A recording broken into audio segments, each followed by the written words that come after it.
باپ کا انتقال حضور کے اس دنیا پہ قدم رکھنے سے پہلے ہی ہو گیا تھا. ابھی شکم مادر میں تھے کہ حضرت عبداللہ کا انتقال ہو جاتا ہے. در یتیم پیدا ہوئے ہیں. 6 سال کی عمر میں ابوا کے مقام پر ریت کے ٹیلے آئے تو وہاں سیدہ آمنہ کی طبیعت خراب ہو گئی، اور پھر لمحے بھی زندگی کے آخری ہیں. سیدہ آمنہ نے محسوس کر لیا کہ یہ میری آخری سانسیں ہیں. سیدہ پاک نے حضور کے سر پہ ہاتھ رکھا اور روتے ہوئے کہا کہ بیٹا، ہر نئی چیز نے پرانا ہو جانا ہے، ہر باقی نے فنا ہو جانا ہے.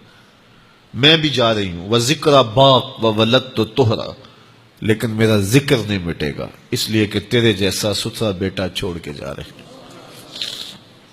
یہ آخری لفظ تھے سیدہ پاک کے کہ سیدہ آمنہ سلام اللہ علیہا کا انتقال ہو گیا. خیر، حضور ماں سے لپٹ گئے. امی آپ آگے بولتی نہیں ہیں، لیکن خاموش ہو گیا تھا چمن بولتا. حضور نے وہیں پھر اپنی ماں کی تدفین کی. تدفین کے بعد ام ایمن کے ساتھ سواری پر بیٹھ جاتے ہیں اور چمٹ جاتے ہیں ام ایمن کے ساتھ، اور وہ جا کے حضرت عبد المطلب کے سپرد کر دیتی ہیں. تو حضرت عبد المطلب حضور کو آغوش میں لے کے بڑا روئے اور ام ایمن سے کہا کہ میرے اس بیٹے کا تم نے خاص خیال رکھنا ہے.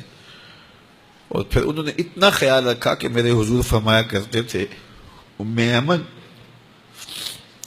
میری ماں کے بعد میری ماں ہے. 2 سال کے بعد حضرت عبد المطلب کا بھی انتقال ہو گیا.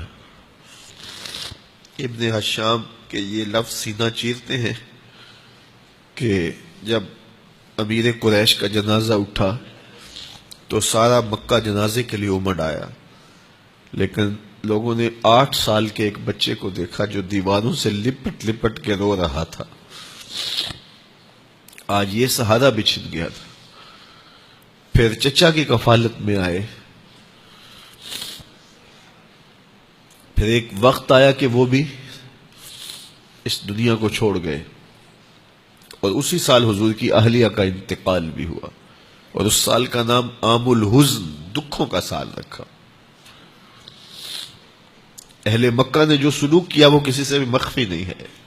پتھر مارے، گڑھے کھودے، کانٹے بچھائے، اجریاں ڈالی، اپنے گھروں کے کوڑے لا کے حضور کے گھر کے سامنے رکھ دیے.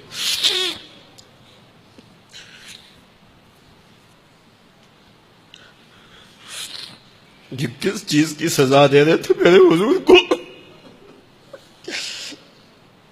میرے حضور علیہ السلام نے پھر طائف کا سفر کیا کہ شاید وہ لوگ میری بات کو سن لیں، لیکن انہوں نے جو دردناک سلوک کیا وہ بھی تاریخ کا ایک انتہائی دردناک باب ہے.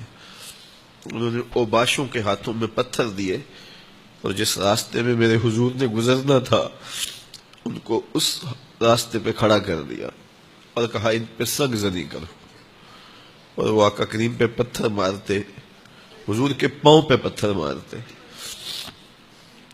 آقا کریم علیہ السلام پاؤں اٹھاتے تو وہ دوسرے پاؤں پہ مارتے. پھر حضور شدت درد سے بیٹھ جاتے تو ان کے 2 گھنڈے دائیں بائیں سے آگے بڑھتے اور حضور کو کندھوں سے پکڑ کے اٹھاتے، پھر سنگ باری کرتے.